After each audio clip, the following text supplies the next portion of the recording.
Hello everyone, this is Shankhu Shubro Roy Karmakar and welcome to my channel that is River Version Guidelines. So আজকে আমরা ঘর্ষণ নিয়ে পড়াশোনা করব। Trust me, তুই যতগুলো চ্যাপ্টার পড়েছিস তার মধ্যে সবচেয়ে সোজা চ্যাপ্টার ঘর্ষণ, এবং এই ঘর্ষণ চ্যাপ্টারে আমরা বেসিক্যালি নতুন করে কিছু শিখবো না। নিউটনস ল অফ মোশনের সমস্ত টপিকগুলোকে আমরা এখানে কাজে লাগাবো অ্যান্ড ভেক্টর রেজলিউশনের বা ভেক্টরের উপাংশ বিয়োজনের প্রত্যেকটা তথ্যকে আমরা এখানে কাজে লাগাবো। So here we go. ঘর্ষণ সম্পর্কে যে তথ্যটি আমাদের সামনে প্রথম আসে তা হলো ঘর্ষণ একটি বল মাত্র। তাহলে ঘর্ষণ বাস্তবে একটি বল মাত্র। এখন যদি আমরা ঘর্ষণের আক্ষরিক ডেফিনেশন বা সংজ্ঞা জানতে চাই তাহলে কিন্তু এর সংজ্ঞা যথেষ্ট বড় এবং বিস্তৃত। বাস্তবপক্ষে বোঝ, যখন কোনো একটি বস্তু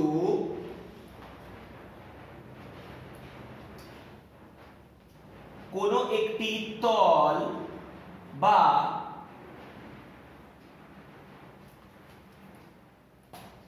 অপর একটি বস্তুর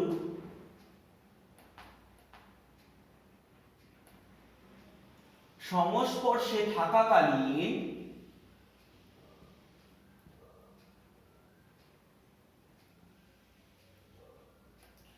গতিশীল হওয়ার চেষ্টা করে বা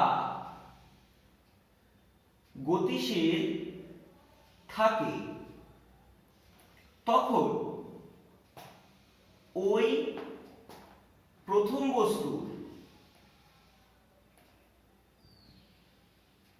গতিশীল হওয়ার অভিমুখে বিপরীতে একটি বাধাদান সৃষ্টকারী বল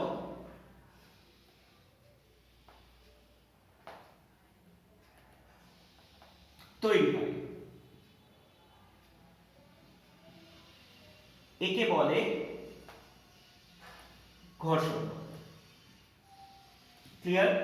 তার মানে বোঝ, যখন কোনো একটি বস্তু কোনো একটি তল বরাবর একটি নির্দিষ্ট দিকে হয় গতিশীল হয়, না হয় গতিশীল হওয়ার চেষ্টা করে, তখনই উক্ত গতিশীলতার বিপরীত দিকে এক ধরনের বলের সৃষ্টি হয়।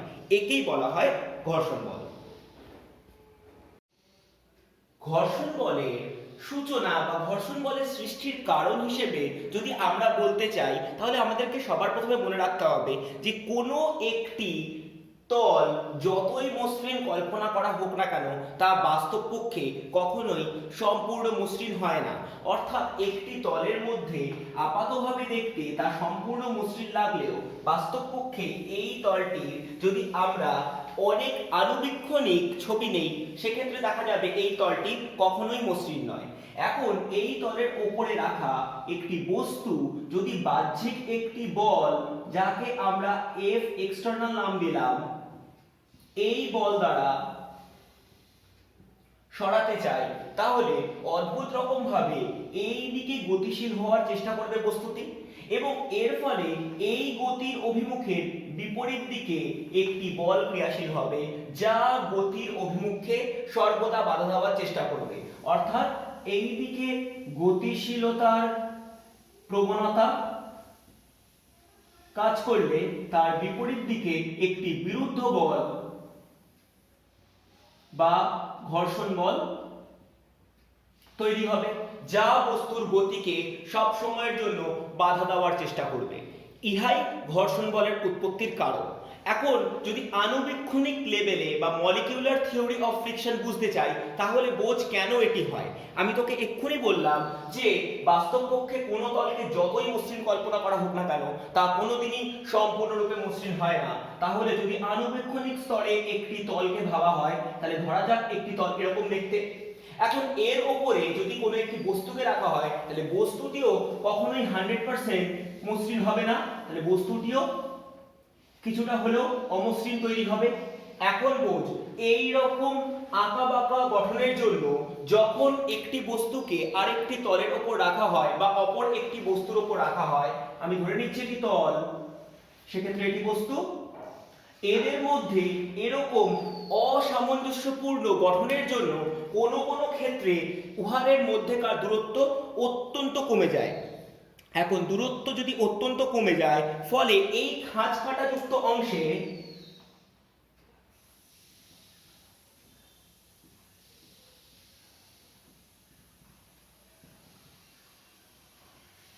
বস্তুর অণু ও মেঝের অণুর দূরত্ব অত্যন্ত কমে যায়। এই দূরত্ব অত্যন্ত কমে যাওয়ার জন্য এখানে এক ধরনের ইলেকট্রোম্যাগনেটিক ফোর্স বা তড়িৎ চুম্বকীয় বলের সৃষ্টি হয়।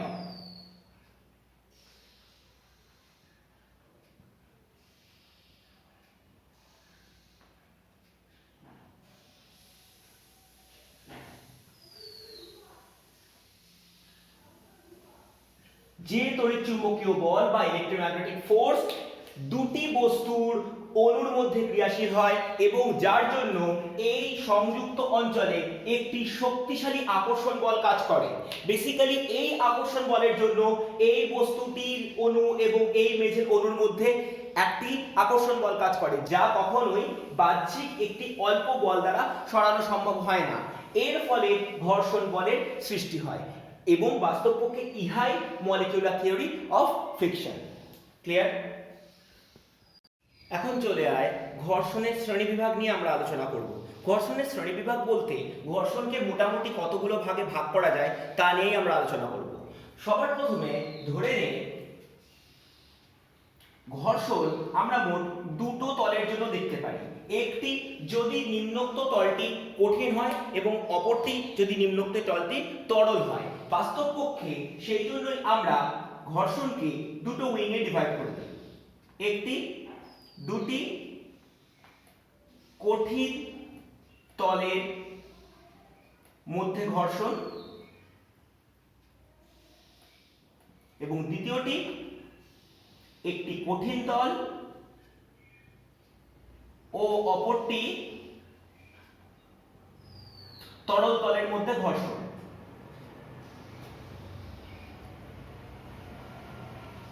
ক্লিয়ার? এখন এই দুটি কঠিন তলের মধ্যে ঘর্ষণকে আবার আমরা দুটি ভাগে ভাগ করতে পারি, একটি স্থিত ঘর্ষণ এবং অপরটি চল ঘর্ষণ।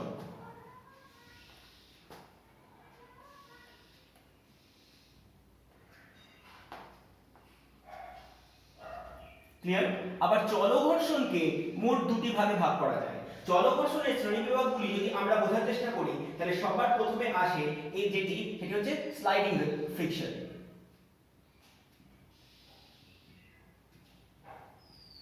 যার বাংলা নাম বিসর্প ঘর্ষণ, আর আরেকটি হচ্ছে রোলিং ফ্রিকশন, যার বাংলা নাম আবর্ত ঘর্ষণ। ক্লিয়ার? সো এই হচ্ছে আমাদের শ্রেণীবিভাগ। এখন আমরা যেটি নিয়ে সবার ফার্স্টে পড়ব সেটি হচ্ছে স্থিত ঘর্ষণ নিয়ে, কারণ স্থিত ঘর্ষণ যদি আমরা ভালো করে বুঝি তাহলে বাকিগুলি বোঝা আমাদের জন্য সোজা হয়ে যাবে। সো এখন আমরা স্থিত ঘর্ষণ নিয়ে আলোচনা করব।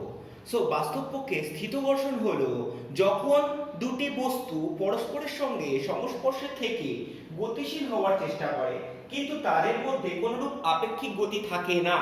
অর্থাৎ যখন বস্তুদ্বয়ের সংস্পর্শ থাকে ও একটি বস্তু অপর একটি বস্তুর ওপর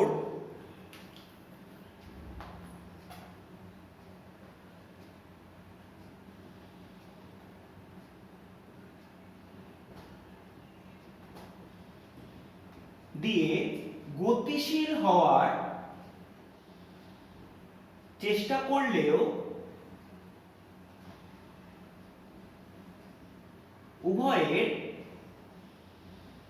মধ্যে কোনো আপেক্ষিক গতি থাকে না।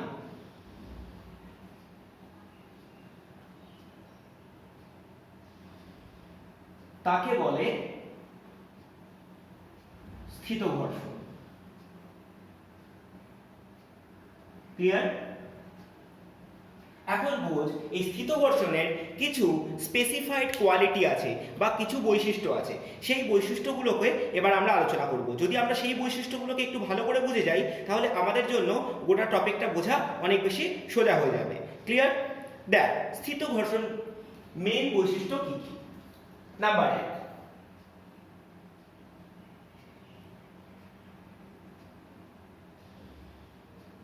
প্রথম কথা দেখ, এই স্থিত ঘর্ষণ সর্বদা যে দিকে বস্তু গতিশীল হওয়ার চেষ্টা করবে তার বিপরীত দিকে কাজ করবে। অর্থাৎ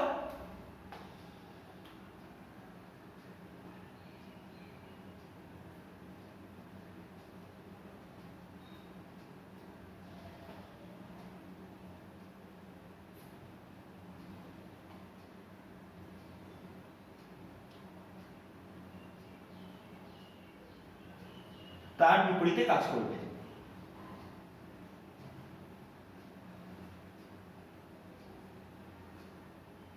কথার মানে এটি, ধর এটি আমার কাছে একটি তল আছে এবং এই তলের উপর আমি একটি বস্তু রেখেছি। এখন আমি এই দিকে একটি বল প্রয়োগ করছি যা f of ex দ্বারা সূচিত হয়েছে। এখন এই তলের উপর দিয়ে বস্তুটি গতিশীল হচ্ছে না ঠিকই, কিন্তু যেহেতু বাহ্যিক বল আছে সুতরাং এই বাহ্যিক বলের জন্য এর গতিশীল হওয়ার কথা, কিন্তু ভাব গতিশীল হচ্ছে না। তার কারণ এর বিপরীত দিকে একটি বল কাজ করছে, যে বলকে আমি বলছি স্থিত ঘর্ষণ বল। এই স্থিত ঘর্ষণ বল কি করছে? যেদিকে বস্তু গতিশীল হওয়ার প্রবণতা দেখাচ্ছে তার বিপরীত অভিমুখে ক্রিয়াশীল হচ্ছে, সেই জন্য বস্তুটি কখনোই গতিশীল হতে পারছে না। নাম্বার 2, যেটি অপেক্ষাকৃত বেশ ইম্পর্টেন্ট, সেটি হচ্ছে স্থিত ঘর্ষণ বল সর্বদা লম্ব প্রতিক্রিয়ার সমানুপাতিক।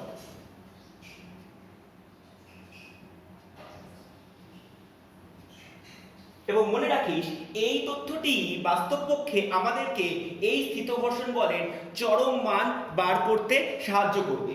ভালোভাবে দেখ, ধরে নে আমার কাছে এখানে একটি বস্তু আছে, এই বস্তুটি কোনো একটি তলের উপর রাখা হয়েছে। এখন আমি এই বস্তুর উপর একটি বাহ্যিক বল দিচ্ছি, এই বাহ্যিক বল ধরে নে f of ex। তাহলে এই বল দেওয়ার জন্য বস্তুটির অবশ্যই গতিশীল হওয়ার কথা, কিন্তু বস্তুটি গতিশীল হচ্ছে না। তার কারণ বস্তুটির গতি যেদিকে হতে চাইছে তার বিপরীত দিকে একটি ঘর্ষণ বল কাজ করছে। ধরে নে এই দিকে কাজ করছে ঘর্ষণ বল Fs, এবং এই Fs কেন না, এটি স্থিত ঘর্ষণ বল। ক্লিয়ার? এখন বস্তুটি যদি ভর m হয় তাহলে বস্তুর নিচের দিকে একটি ওজন কাজ করে, আমরা জানি ওজন মানে mg। এখন ওজন যদি নিচের দিকে কাজ করে তাহলে তল বস্তুর উপর একটি বিপরীতমুখী প্রতিক্রিয়া বল দেবে, এবং বিপরীতমুখী প্রতিক্রিয়া ধরে নেই এইদিকে কাজ করছে, এবং যাকে আমি n দিয়ে সূচনা দিলাম। এখন আমাদের তত্ত্বানুযায়ী এই n ইকুয়াল টু কত হবে? mg, যা আমরা নিউটনের গতিসূত্রে দেখে এসেছি। এখন বলা হচ্ছে এই স্থিত ঘর্ষণ বল সর্বদা নাকি এই লম্ব প্রতিক্রিয়া অর্থাৎ n এর সাথে সমান। ক্লিয়ার? এখন ভালো করে বোঝ, এই লম্ব প্রতিক্রিয়া এই তলের জন্য ওজনের সাথে সমান, কিন্তু সব ক্ষেত্রে যে ওজনের সাথে সমান হবে তার কোনো মানে নেই। কারণ ধরে নে কোনো একটি বিশেষ ক্ষেত্রে আমাদের কাছে একটি দেওয়াল আছে এরকম। এখন ধরে নে এই দেওয়ালের উপর একটি বস্তু দেওয়ালের গা ঘেঁষে নিচের দিকে পড়ছে, তাহলে নিচের দিকে পড়ছে কার জন্য? না mg বলের জন্য। কারণ আমি যদি ভরটি m ধরে নেই তাহলে নিচের দিকে mg বলের জন্য কাজ করছে। এখন ভালোভাবে দেখ, যদি এই দিকে বস্তুটি দেওয়াল ঘেঁষে পড়তে থাকে তাহলে ঘর্ষণ কোন দিকে কাজ করবে? অবশ্যই উল্টো দিকে, অর্থাৎ এই দিকে কাজ করবে স্থিত ঘর্ষণ বল। ক্লিয়ার? এখন তুই বোঝ, যদি তুই এটিকে আটকাতে চাস তাহলে তুই কি করবি? তুই এই দিকে একটি বল দিবি যেটি হবে f of ex, অর্থাৎ এফ এক্সটার্নাল এটি হবে বাহ্যিক বল। এখন বোঝ, তুই যদি দেওয়ালের উপর এই দিকে বল দিস তাহলে দেওয়াল থেকে লম্ব প্রতিক্রিয়া দেবে এই দিকে, তাহলে এক্ষেত্রে লম্ব প্রতিক্রিয়া এ সমান সমান হবে এফ অফ এক্সটার্নাল, কিন্তু ঘর্ষণ বল বলছে সর্বদা লম্ব প্রতিক্রিয়ার সমানুপাতিক, অর্থাৎ এক্ষেত্রেও কিন্তু Fs will be directly proportional with n, কিন্তু n এর মান আগের ক্ষেত্রে ছিল mg, এক্ষেত্রে হবে f of ex। ক্লিয়ার আমার কথা? 3 নম্বর পয়েন্ট, যেটি অপেক্ষাকৃত অত্যন্ত ইম্পর্টেন্ট এবং ভালোভাবে বুঝলে আমরা পরের দিকে এই সম্পর্কে কিছু ডিসকাস করব, যেটি হচ্ছে যে যখন কোনো একটি স্থিত ঘর্ষণ বল দুটি বস্তুর মধ্যে ক্রিয়াশীল হয় তখন তলের প্রকৃতির উপরেই শুধুমাত্র নির্ভর করে, অর্থাৎ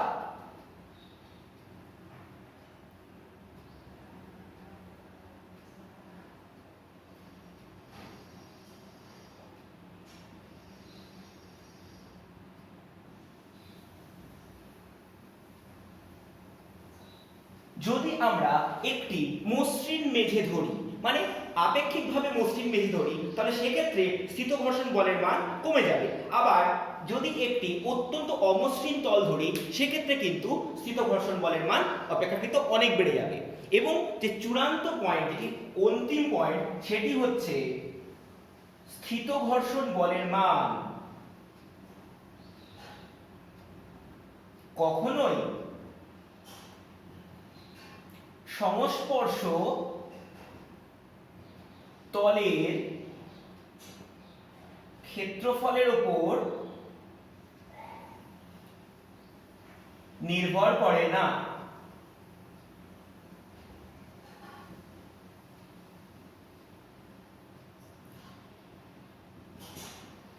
অর্থাৎ এরিয়া অফ কন্টাক্টে ওপর নির্ভরশীল নয়। কথার মানে কি? কথার মানেটা অত্যন্ত গুরুত্বপূর্ণ এবং ইম্পর্টেন্ট, খুব ভালোভাবে বুঝবি।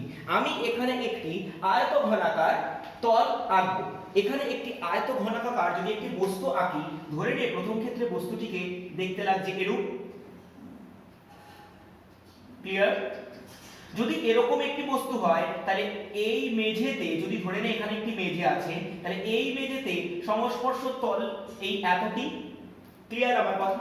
এবার যদি এই বস্তুটিকে মেঝে অপরিবর্তিত রেখে যদি আমরা বস্তুটিকে এরকম করে খাড়া দাঁড় করিয়ে দিই, তাহলে বস্তুটির এবার সংস্পর্শ তল কতটুকু হবে? অপেক্ষাকৃত অনেক কমে যাবে। ক্লিয়ার? কারণ এবার সংস্পর্শ তল এইটুকু। ভালোভাবে বোঝ। তাহলে তুই বোঝ দুটি ক্ষেত্রেই বস্তুটি কিন্তু একই মেঝের সাথে আছে, অর্থাৎ এটি জেড মেঝে, এটি একই তল, এবং বস্তুটির প্রকৃতিও সেম, দুটি ক্ষেত্রে একই বস্তু কাজ করছে। সুতরাং যেটি মনে রাখতে হবে যে প্রথম ক্ষেত্রে সংস্পর্শ তল বেশি হওয়ার জন্য কখনোই বাড়তি ঘর্ষণ কাজ করবে না, কারণ আমরা তোকে এক্ষুনি বলেছি ঘর্ষণ বল শুধুমাত্র লম্ব প্রতিক্রিয়ার সাথে সমানুপাতিক। ভালোভাবে বোঝ, এখানেও যদি বস্তুর ভর m হয় তাহলে নিচের দিকে কাজ করছিল mg, সেই জন্য লম্ব প্রতিক্রিয়া n সমান সমান mg হচ্ছিল। এখন বস্তুটিকে এরকম করে রেখে দিল, বস্তুর ভর হবে m, নিচের দিকে কাজ করবে mg, উপর দিকে কাজ করবে লম্ব প্রতিক্রিয়া n, অর্থাৎ দুটি ক্ষেত্রেই লম্ব প্রতিক্রিয়া n সমান সমান mg হবে, অর্থাৎ সংস্পর্শ তলের উপর কখনোই ঘর্ষণ বলের চূড়ান্ত মান নির্ভর করে না। ক্লিয়ার?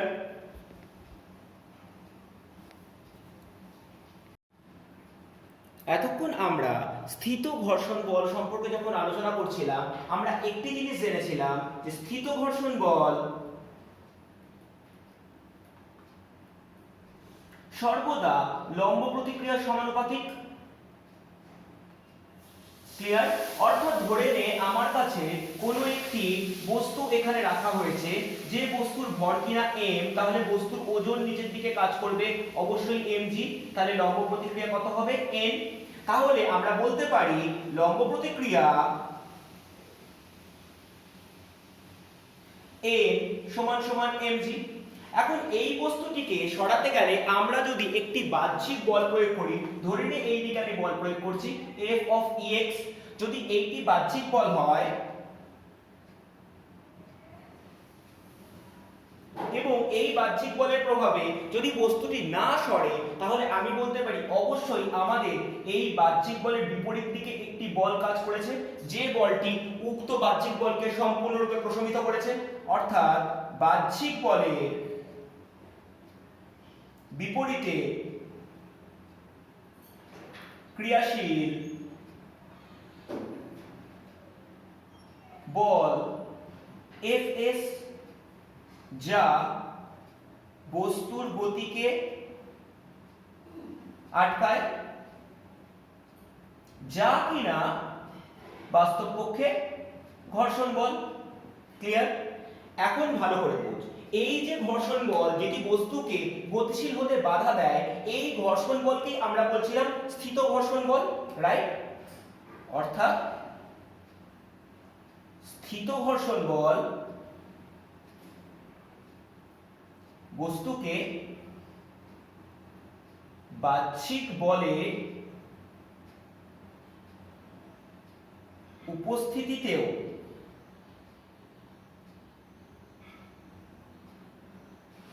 স্থির রাখে। ক্লিয়ার? এখন দেখ, এই যে স্থিত ঘর্ষণ বল নিয়ে আমরা কথা বলছি, এই স্থিত ঘর্ষণ বলের একটি মান আছে, তা কি না Fs is directly proportional লম্ব প্রতিক্রিয়া অর্থাৎ n, অর্থাৎ এই প্রপোর্শনাল সাইন উঠলে একটা কনস্ট্যান্ট আসবে, এই কনস্ট্যান্টটাকে আমি নাম দিলাম মিউ s, যে ক্ষেত্রে এই মিউ s এর নাম হচ্ছে স্থিত ঘর্ষণ গুণাঙ্ক। ক্লিয়ার?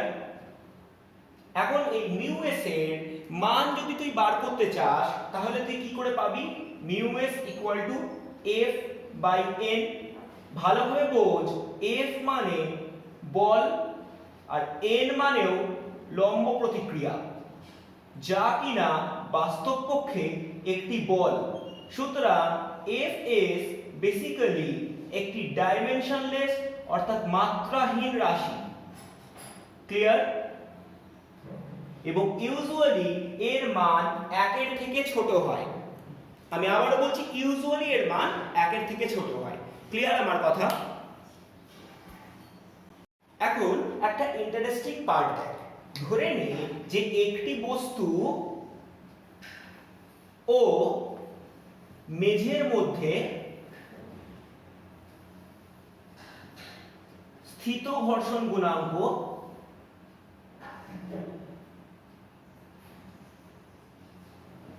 ধরে নে mu s equal two 0.5।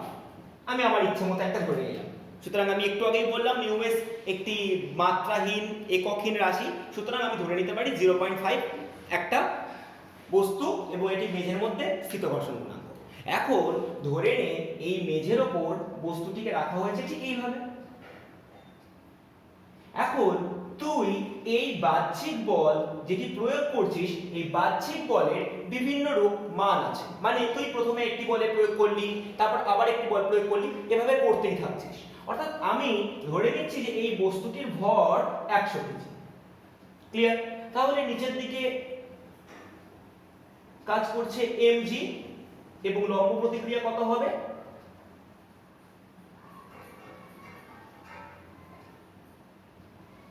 n সমান সমান 100 into g, that is nothing but 1000 Newton.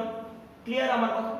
এখন বাহ্যিক বলের মান বিভিন্ন হবে আমি বলেছি, আমি মোট 4টে ডিফারেন্ট বাহ্যিক বল নিয়ে কাজ করব। সো দেখ ব্যাপারটা, ধরে নে এই বাহ্যিক বলগুলির মান কেস 1 এ 250 নিউটন, কেস 2 তে 500 নিউটন, কেস 3 তে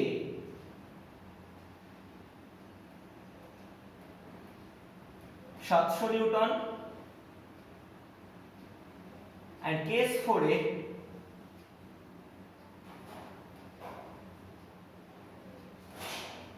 1000 নিউটন। আমার ইচ্ছে আমি এরকম চারটে আলাদা আলাদা বল ধরে নিয়েছি। এখন দেখ, সবার ফার্স্টে আমরা জানি যে ঘর্ষণ বলের মান কতটি হয়। তাহলে আমরা ঘর্ষণ বলের মানটা তো নিশ্চয়ই বার করতে পারবো। ধরে নে এটি আমার বস্তু ছিল যার ভর ছিল কিনা 100 কেজি, তাহলে নিচের দিকে কাজ করছিল 1000 নিউটন, তাহলে উল্টো দিকে কাজ করছিল লম্ব প্রতিক্রিয়া n। তাহলে n কথার মানে কত হলো 1000 নিউটন। ক্লিয়ার? এবার তুই ভাব, তাহলে ঘর্ষণ বল কত হতে পারে না Fs। Fs কথার মানে কত আমরা একটু আগে জেনেছি, μs n বা লম্ব প্রতিক্রিয়া।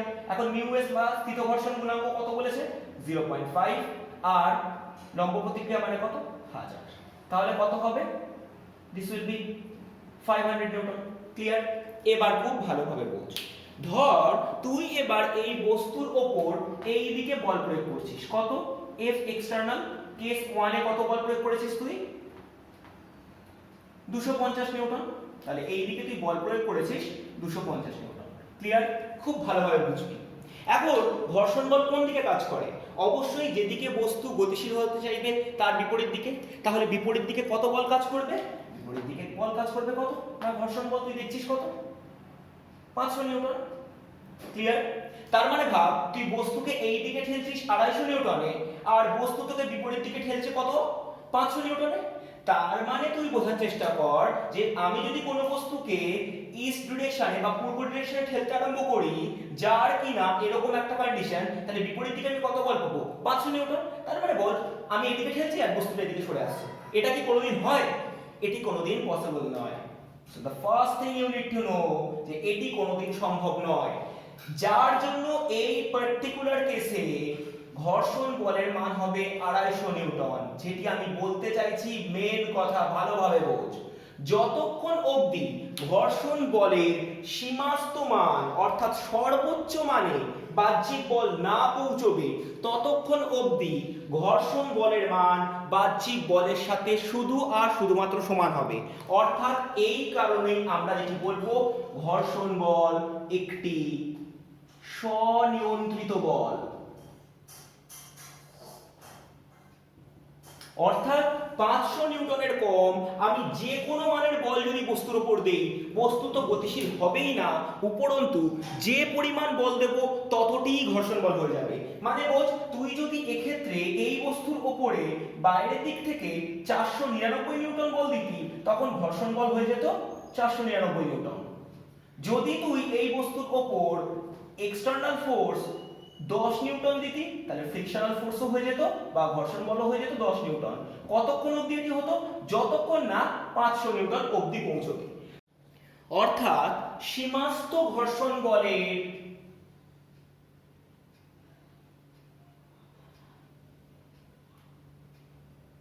মান না ছোঁয়া অবধি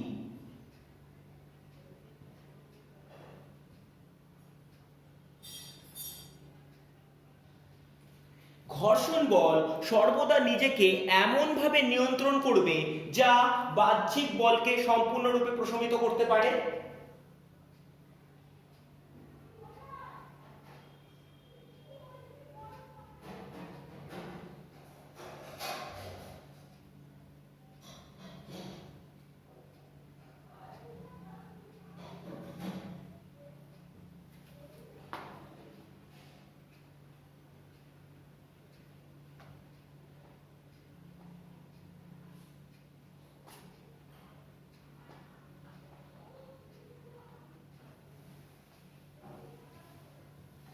ক্লিয়ার? অর্থাৎ এই সকল কেসগুলোর ক্ষেত্রে এরকমই একটি ঘটনা ঘটবে যাতে আমি যত পরিমাণ বাহ্যিক বল দেব তত পরিমাণই ঘর্ষণ বল একা একাই তৈরি হয়ে যাবে যতক্ষণ না উহা সীমাস্থ মান অবধি পৌঁছচ্ছে। এবার চলে আয় দ্বিতীয় কেসে, যে ক্ষেত্রে তুই দেখতে পাচ্ছিস যে আমাদের এক্সটার্নাল ফোর্সটা কিন্তু অলরেডি বলে দেওয়া হয়েছে 500 নিউটন, এবং তুই দেখতেই পাচ্ছিস যে ঘর্ষণ বলের মানও কিন্তু 500 নিউটন। ব্যাপারটা ঘর্ষণ বলের মান না, আমরা অলরেডি জেনে গেছি এটি ঘর্ষণ বলের সীমাস্থ মান। ক্লিয়ার? অর্থাৎ এক্ষেত্রে যতটা বাহ্যিক বল তুই বস্তুর উপর দিচ্ছিস ঠিক ততটাই তুই ঘর্ষণ বল পাচ্ছিস, অর্থাৎ এক্ষেত্রেও বস্তু স্থির থাকবে এবং ঘর্ষণ বল বাহ্যিক বলের সাথে সমান হবে।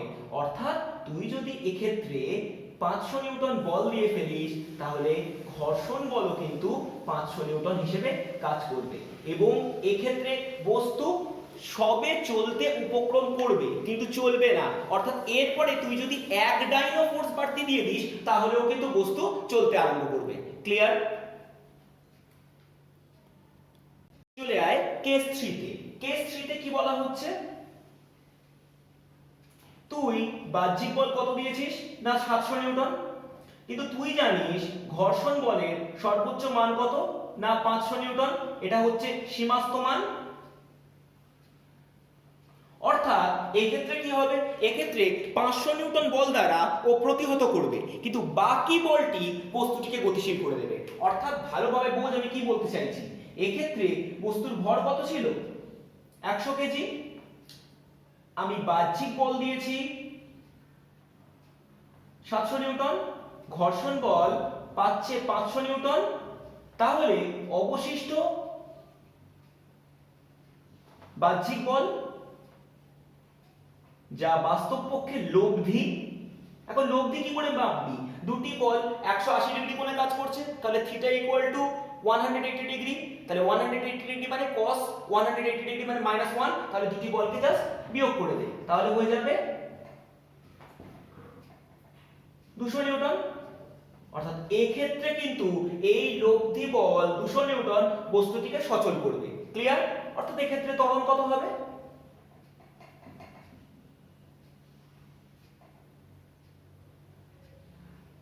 অর্থাৎ Fr মানে আমি লব্ধি বলকে বুঝিয়েছি, অর্থাৎ 200 নিউটন হচ্ছে লব্ধি বল আর বস্তুর ভর কত 100 কেজি, তাহলে এটি হয়ে যাবে 2 metre per second square. Clear?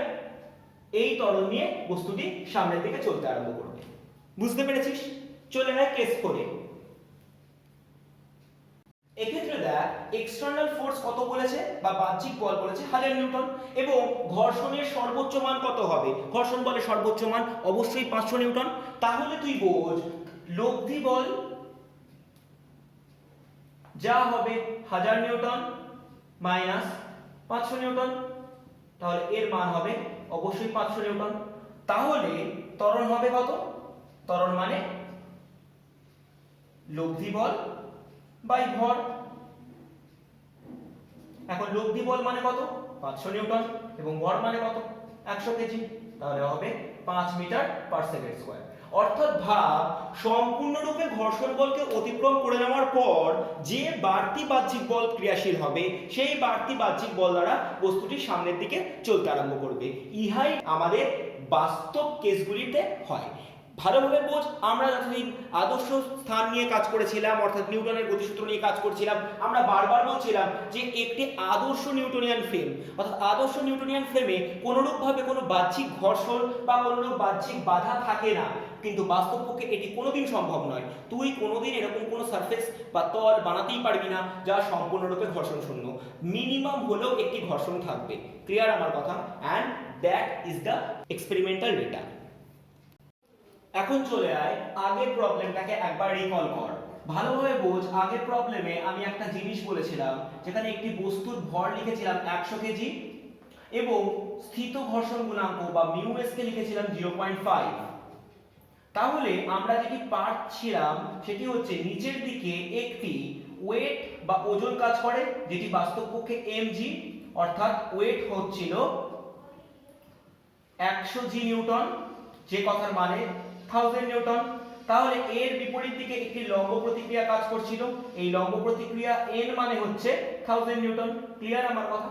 এবার তুই ভালোভাবে বোঝ যে এক্ষেত্রে আমি যদি এর উপর একটি বাহ্যিক বল ক্রিয়া করাই তাহলে অবশ্যই একটি ঘর্ষণ বল কাজ করবে, অর্থাৎ বাহ্যিক বল যদি 500 নিউটন হয়ে থাকে তাহলে ঘর্ষণ বলও হয়ে যাবে μs * n, যেটি হবে 500 নিউটন।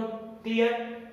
সমস্যা এখানে নয়, সমস্যা তৈরি হচ্ছিল যদি বাহ্যিক বলের মান 500 নিউটনের থেকে কম হয়।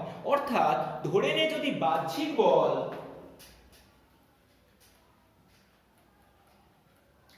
F of Ex 1 নিউটন হয়, সেক্ষেত্রে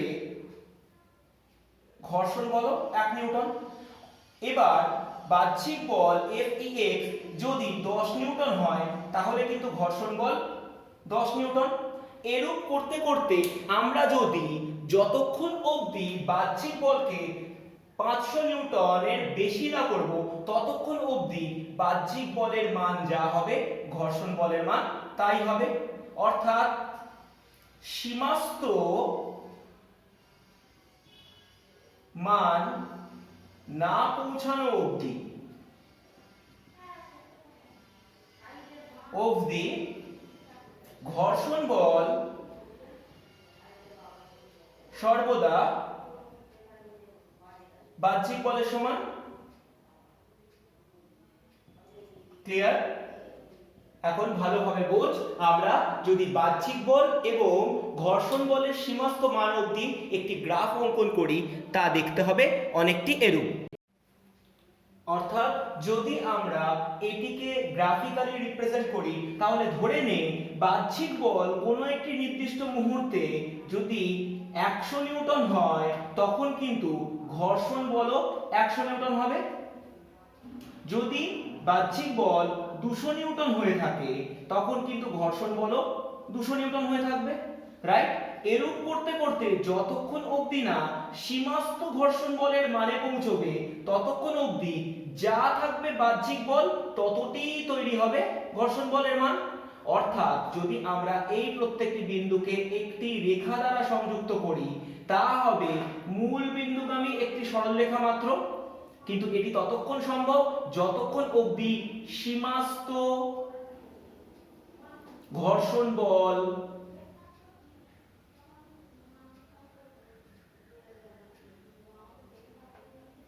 সমান সমান বাহ্যিক বল হয়।